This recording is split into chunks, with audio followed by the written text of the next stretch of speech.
3 months ago, my wife cried in my arms after we discovered we'd won $200 million. She kissed me, called me her blessing, told me we'd finally made it. 6 weeks later, she was sitting across from me in divorce court, trying to convince a judge that the winning lottery ticket belonged to her.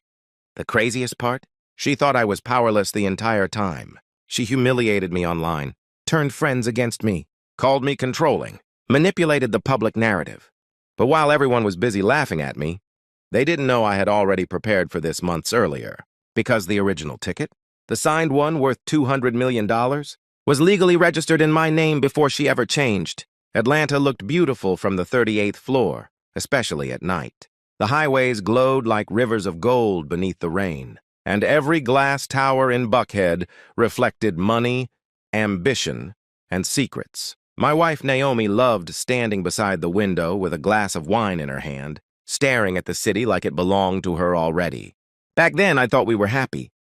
We had a luxury condo downtown, a black Range Rover, private dinner reservations, and enough money to live comfortably without checking prices. I owned a medical logistics company that worked with hospitals across Georgia. Naomi ran an interior design brand for wealthy athletes and influencers. From the outside, we looked like the perfect black power couple Atlanta loved to celebrate online. But success hides cracks better than poverty. I had spent years protecting Naomi from failure. When her first business collapsed, I refinanced one of my properties to help her start again. When payroll came due during slow months, I quietly transferred money without embarrassing her. I believed love meant sacrifice without keeping score. That was my first mistake. Because when people never see your sacrifices, they slowly begin to believe they succeeded alone. The Mega Millions ticket came from a gas station near Cascade Road on a rainy Tuesday evening. I stopped for coffee after a late client meeting near the airport. The cashier smiled and asked if I wanted to buy a little hope. I laughed and bought one ticket. But I did something most people never do. I signed the back immediately. Then I took pictures of the ticket, saved digital copies, and emailed them to my attorney. Years earlier, I had watched a former client lose almost everything after relatives, and fake friends tried to challenge ownership of a winning ticket.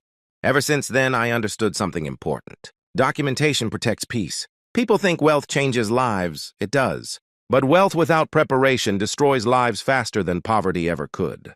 3 months later, Naomi found the ticket inside my office safe. I was answering emails in the kitchen when I heard her voice upstairs. "Marcus." Something about her tone made my chest tighten.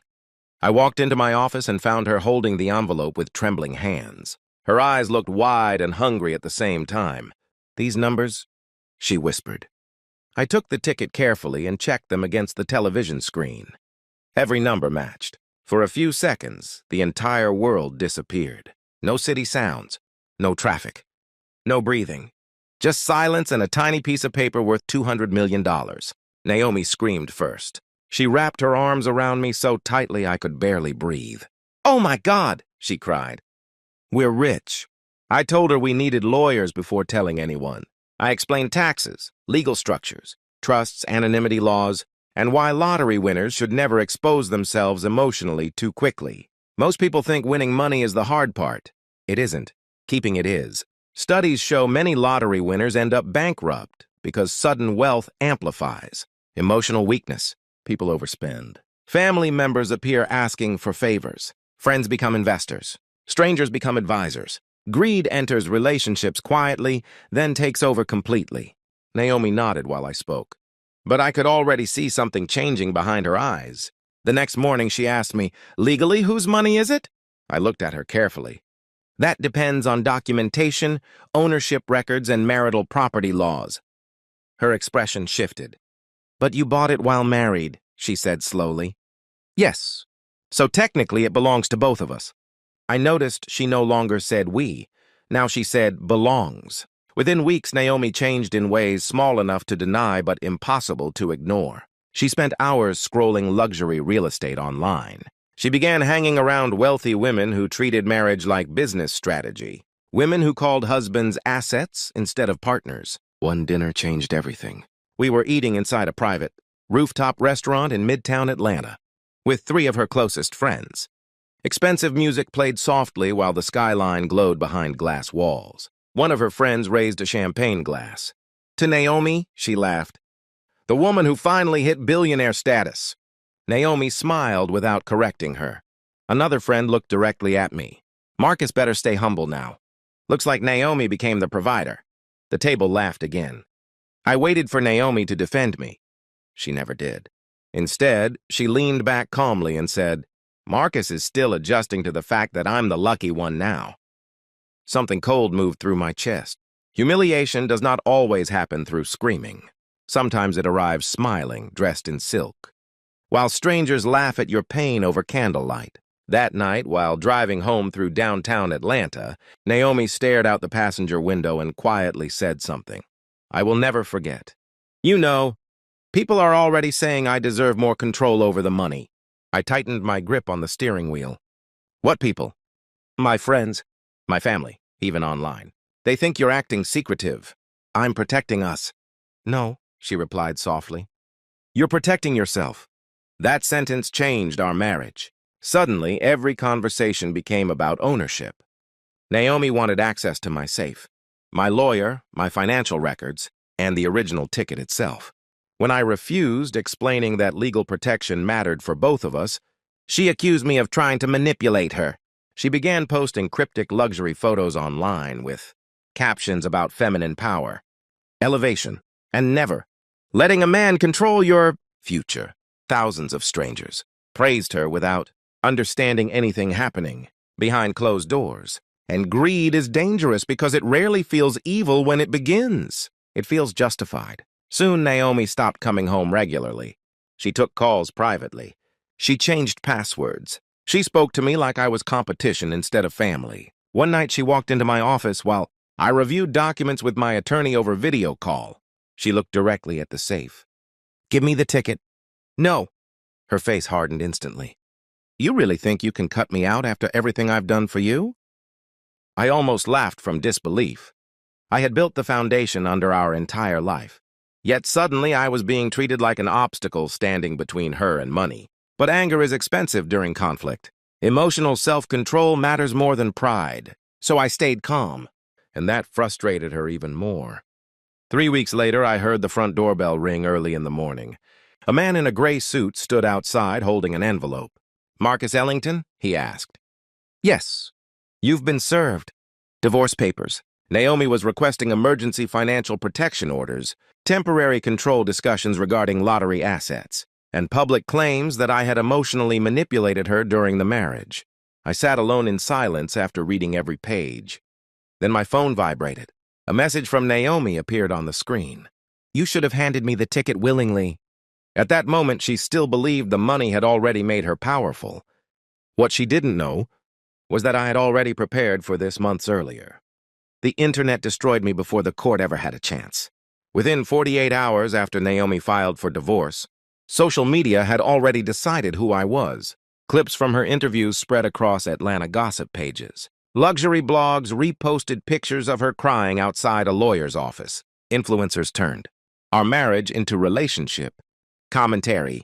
People who had never met me suddenly spoke about me like they knew my soul. Typical controlling husband. He couldn't handle her success. She stayed loyal until the money came. I learned something dangerous during those weeks. The public does not need evidence to hate you. They only need a story emotional enough to repeat. Meanwhile, Naomi became addicted to attention. She started dressing differently, louder, sharper. Every appearance felt intentional, like she was auditioning for a richer life. Designer heels, security escorts, black SUVs outside restaurants, expensive dinners with women who measured self-worth through status symbols and social media engagement. One afternoon, I saw a photo online of Naomi standing beside a white Bentley outside a luxury hotel in Buckhead. Her caption read, "Some people survive storms. Some people become them." Thousands of comments praised her strength. Nobody knew I had paid for the apartment she was staying in. That irony almost made me laugh.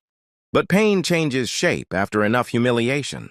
Eventually, it stops feeling sharp and starts feeling heavy, like carrying wet concrete inside your chest. I stopped responding publicly.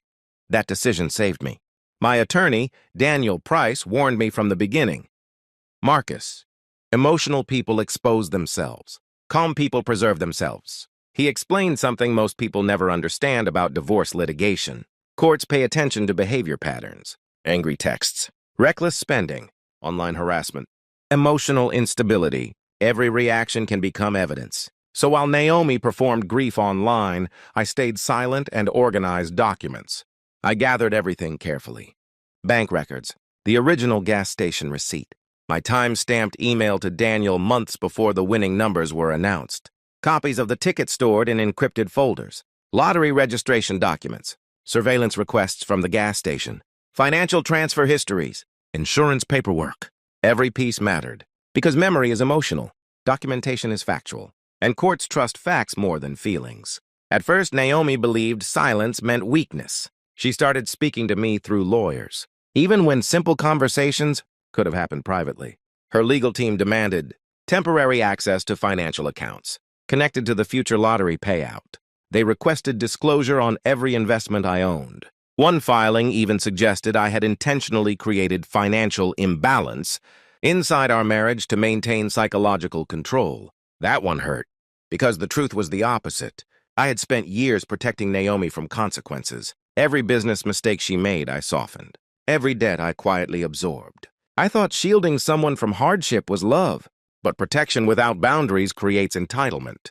That was another lesson I learned too late. One evening, Daniel invited me to his office downtown after reviewing new filings from Naomi's attorneys. Rain hammered against the windows while Atlanta traffic glowed red beneath us. He slid the papers toward me slowly. "She's asking for temporary public restrictions," he said. "What does that mean?" "She wants the court to prevent you from making financial decisions involving the ticket until ownership disputes are resolved." I stared at him. "She thinks she can freeze me out completely?" Daniel leaned back calmly. "She thinks public pressure will force you into settlement before trial." That was when I finally understood Naomi's strategy. This was no longer emotional.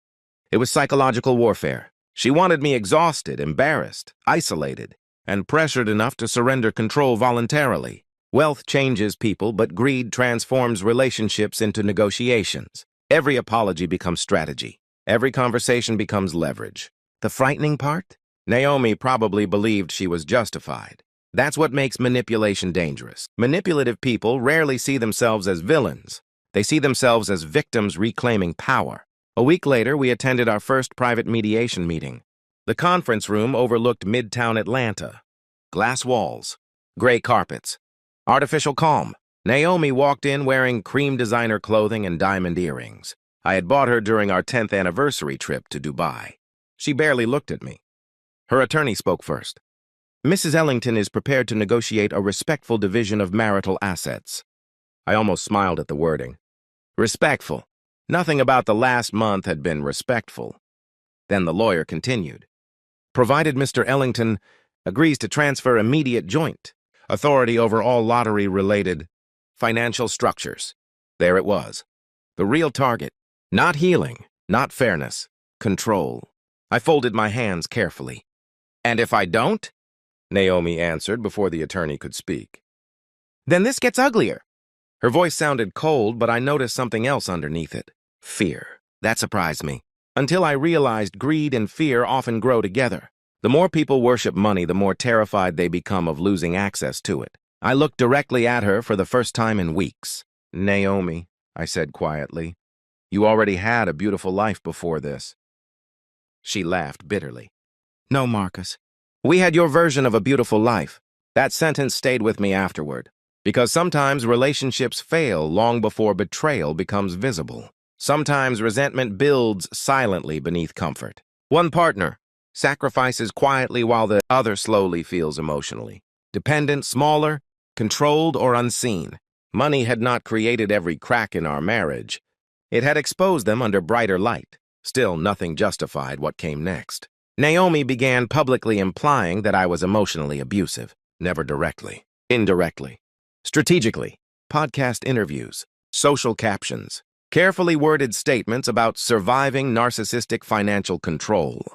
People online ate it up instantly. The modern internet rewards emotional accusations faster than verified truth. Suddenly, strangers analyzed my facial expressions from old photos. Men I had mentored stopped calling. Business associates grew distant. One hospital client even postponed a contract renewal meeting until things settled publicly. That hurt more than the gossip, because reputational damage affects income, relationships, and mental health long before courts determine facts. One night I sat alone in the penthouse, staring at Atlanta's skyline while rain slid slowly down the windows. The city looked blurred and distant, like a memory fading in real time. My phone buzzed. A message from my younger brother. "You good?" I stared at the screen for almost a minute before answering. "No." That was the first honest thing I had admitted to anyone in weeks. Because dignity under humiliation does not mean pretending pain doesn't exist. Emotional intelligence means feeling anger without letting anger control your decisions. And I was angry, not because Naomi wanted money, because she was rewriting history. Then came the final blow. 3 days before our preliminary court hearing, Naomi appeared on a viral relationship podcast watched by millions across social media. The host asked carefully, "Do you feel like your husband changed after the lottery?" Naomi paused dramatically before answering. "No," she whispered.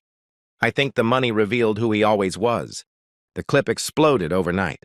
By morning, my inbox was flooded with insults, threats, and messages calling me controlling, manipulative, insecure, abusive.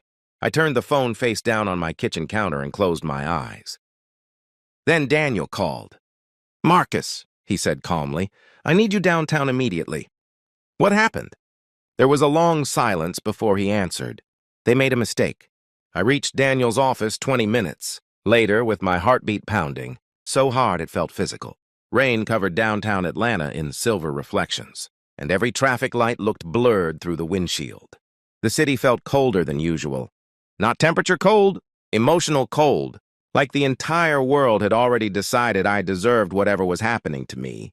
Daniel was standing beside the window when I entered. His tie was loosened, and legal documents covered the conference table. He looked at me carefully before speaking. Naomi's team submitted additional evidence. I stayed calm. "What kind of evidence?" He slid a tablet across the table. A video clip started playing. It was from one of Naomi's live stream interviews earlier that afternoon. She sat inside a luxury studio, wearing white silk while soft piano music played behind her. Her makeup was perfect. Her voice sounded controlled, vulnerable, dangerous. The host asked, "Did Marcus ever make you feel financially trapped?" Naomi lowered her eyes before answering quietly. "He controlled access to almost everything. Sometimes he'd remind me that without him, my business would have collapsed years ago." I closed my eyes slowly, because technically, I had said those things before.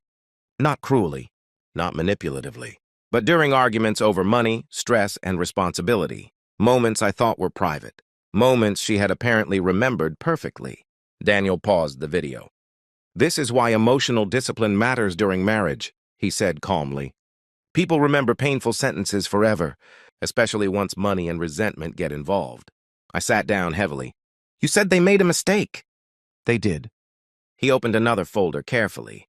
Inside were printed screenshots from Naomi's private Instagram account, not the public one. A hidden account used only for close friends. The captions were different there, much different. One post showed Naomi inside a jewelry store, holding a diamond bracelet while laughing, with Tasha and Brielle.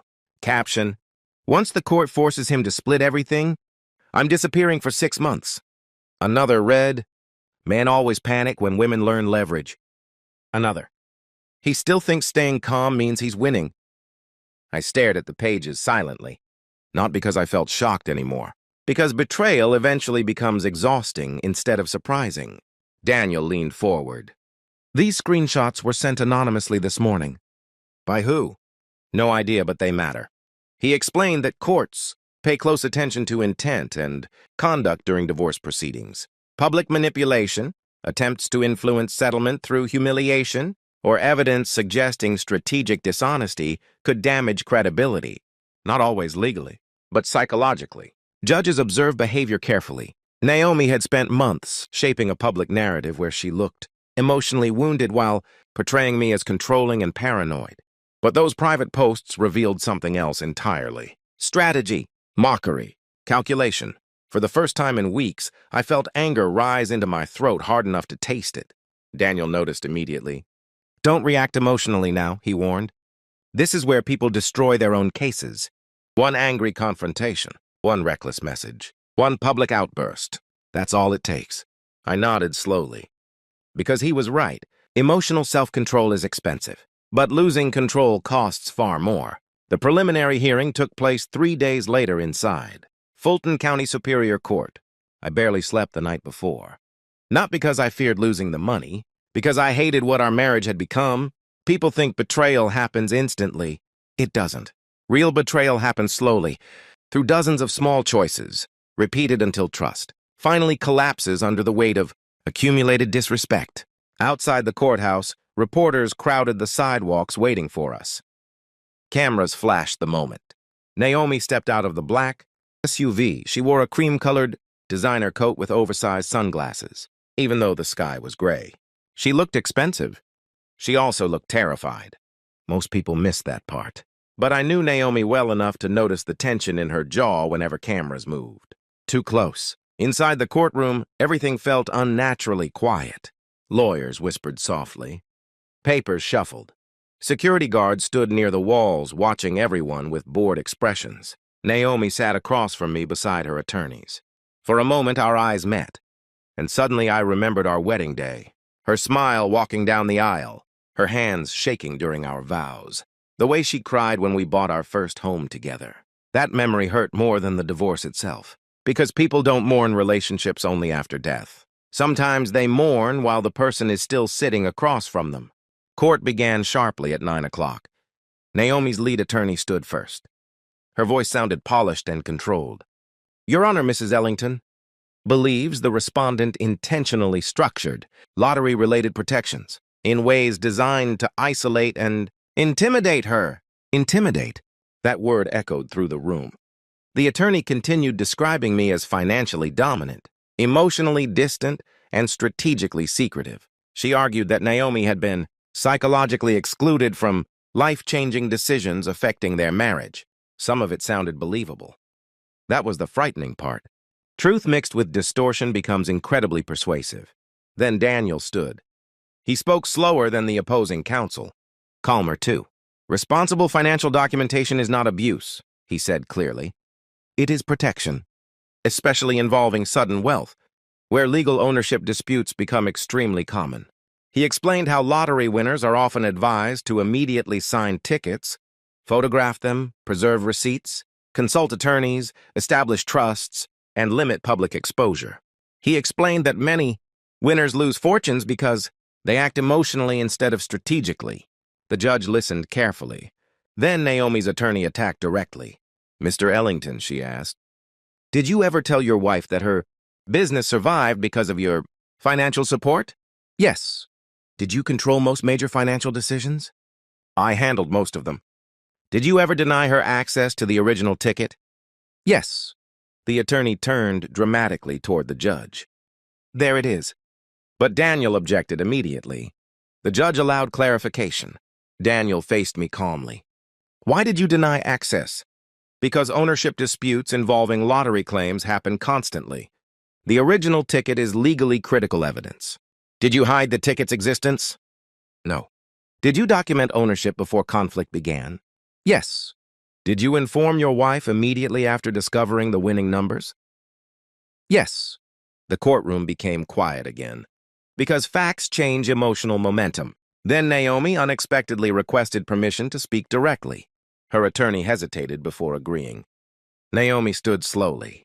For the first time in months, her confidence looked fragile. I loved my husband, she began softly. But after the money came, everything changed. He stopped treating me like a partner. Tears formed in her eyes. Some people inside the courtroom shifted emotionally immediately, because vulnerability influences perception faster than evidence does. Naomi looked toward me. You know what hurt the most? She whispered. Watching him stay calm while my entire world collapsed. That sentence hit harder than I expected, because calmness can feel cruel to emotional people. But what she never understood was this.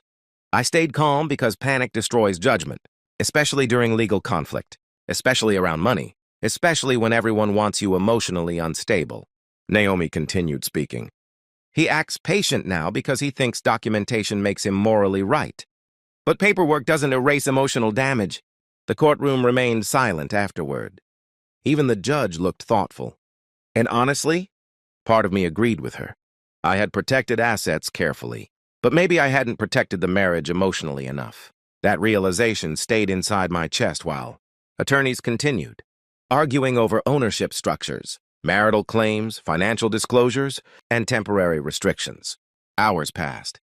Then Naomi's attorney finally made the mistake Daniel predicted. She pushed too hard. "Your Honor," she said confidently, "Mrs. Ellington believes the respondent is withholding critical evidence regarding the original ticket itself." Daniel slowly opened his briefcase.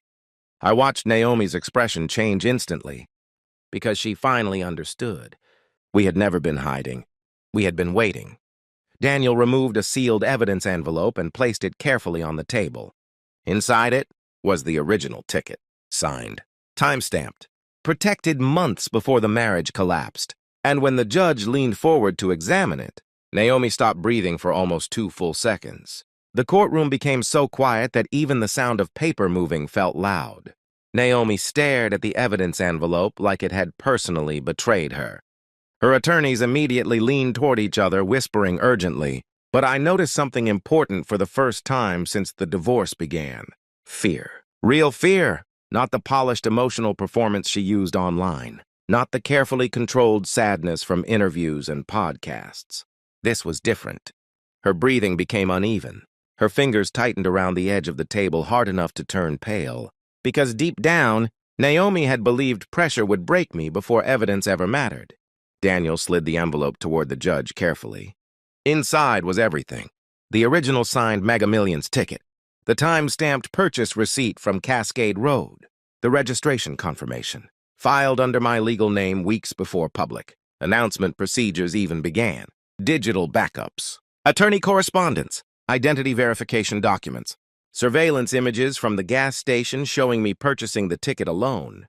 Every piece connected perfectly. The judge examined each document slowly without speaking. That silence lasted almost an entire minute. Then Naomi's lead attorney finally stood. "Your Honor," she began carefully, "while we acknowledge the ticket was purchased by Mr. Ellington, Georgia marital property law still requires evaluation regarding equitable distribution of assets acquired during the marriage." She was smart not to panic, because legally she was still partially correct. Marriage complicates ownership. A winning ticket purchased during marriage can sometimes become subject to division, depending on state law, financial structures, marital contributions, and how courts classify the asset. Emotional assumptions alone do not determine outcomes. Neither does social media sympathy. Documentation matters. Intent matters. Conduct matters. Preparation matters. And most people only learn that after it's too late. The judge nodded slightly before looking toward Naomi. "Mrs. Ellington," she said calmly, "did your husband ever deny purchasing the ticket himself?" Naomi swallowed before answering quietly. "No." "Did he disclose the existence of the ticket after discovering the winning numbers?" "Yes." "Did he attempt to secretly transfer ownership without your knowledge?" "No." Each answer weakened the narrative that had dominated public conversation for months. The judge turned another page carefully. Mr. Ellington documented ownership immediately upon purchase. He preserved copies, contacted legal counsel, and secured the asset before conflict arose between the parties. Those actions reflect financial caution, not necessarily malicious concealment. Naomi lowered her eyes instantly, and suddenly I understood something painful. She never expected me to remain patient long enough for truth to catch up. Most people destroy themselves emotionally during humiliation. They scream online. They threaten. They expose private conversations. They react recklessly because pain demands immediate release. But emotional discipline creates strategic advantages, especially during conflict, especially during divorce, especially when money becomes involved. The judge continued, reviewing financial timelines while attorneys argued over marital asset, percentages, future tax obligations, trust structures, and legal claim procedures. But emotionally, the case had already changed.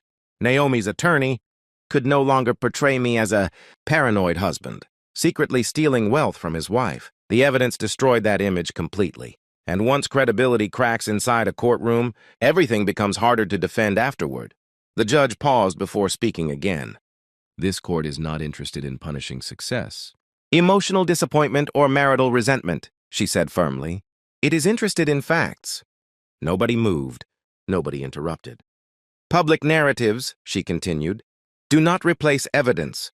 Emotional accusations do not automatically establish financial misconduct, and sudden wealth often exposes relational instability that existed long before money arrived. That sentence hit Naomi harder than any legal argument. I could see it in her face. Because beneath all the luxury, interviews and social media performances, she knew the truth. The lottery did not destroy our marriage. It revealed what had already been quietly dying inside it.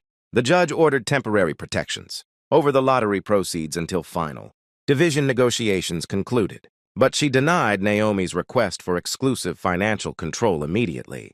Then she looked directly at both of us. I strongly advise both parties to minimize public discussion moving forward. Wealth without emotional maturity becomes dangerous very quickly. Dangerous. That word stayed in my head long after court recessed. Outside the courthouse, reporters crowded the steps aggressively. Cameras flashed non-stop the moment we exited through separate doors. Marcus, did you manipulate your wife financially? Naomi, are you losing control of the jackpot? Did the court confirm ownership? Questions exploded from every direction. Naomi stopped walking briefly. For 1 second, I thought she might continue fighting publicly. Instead, she looked toward me across the crowd, and I saw exhaustion. Not greed, not anger, exhaustion. Because maintaining false narratives eventually becomes emotionally expensive, even for the people creating them. Her publicist whispered urgently into her ear before guiding her toward the SUV, waiting nearby. But right before she entered the vehicle, Naomi looked at me again. This time without performance, without cameras in her expression, without manipulation, just sadness. Then she disappeared behind the tinted door. The black SUV pulled away slowly through flashing lights and rain-covered streets. I stood there silently while reporters continued shouting questions. Daniel touched my shoulder. You okay? I looked toward the Atlanta skyline glowing beyond the courthouse buildings. And honestly, I didn't feel victorious. That surprised me at first. After months of humiliation, public accusations, online hatred, and emotional warfare, I expected relief once the truth finally surfaced. Instead, I felt grief, because winning legally does not erase emotional loss. People think betrayal creates hatred. Sometimes it creates mourning instead. Over the next several weeks, public opinion slowly changed. Legal analysts online began discussing the importance of documentation, financial literacy, and asset protection during marriage. Clips from court hearings spread across social media explaining why lottery winners should immediately secure legal counsel and preserve ownership. Evidence carefully. Suddenly, the internet started calling me smart, but that word felt empty. Because intelligence without peace still feels lonely, Naomi disappeared from social media entirely after the hearing. Her luxury friends vanished too. No more champagne photos. No more empowerment captions. No more interviews about feminine power and financial freedom. Attention leaves faster than loyalty. That's another lesson sudden wealth teaches brutally.